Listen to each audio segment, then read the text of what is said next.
So how can you use the keyframes on a Capcut on the iPad, and let's talk about it. But before we get started, make sure you are subscribed to this channel and you're not going to miss anything important.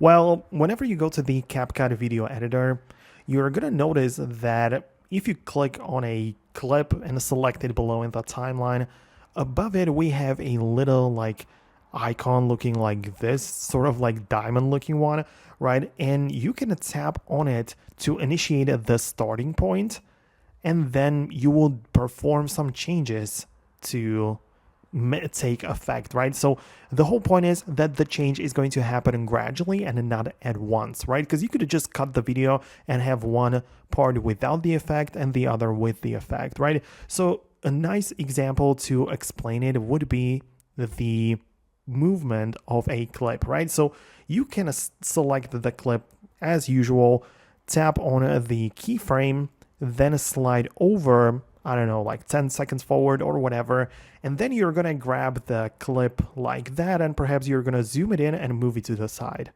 right? And now when you go back to the original keyframe and replay it, you'll notice that the change is happening gradually, right? So this is the whole point of keyframes.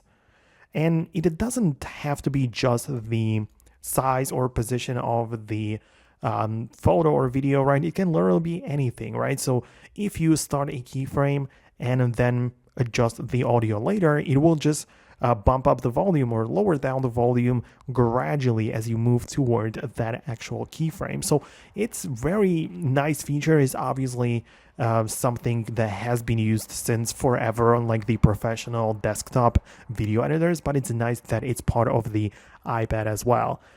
One more thing though, when you have the keyframes ready, right next to it we have a little chart icon, or like this graph looking.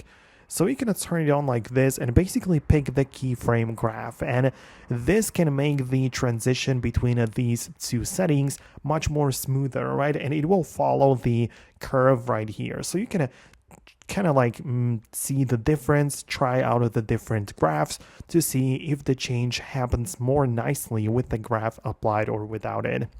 So that's how it works.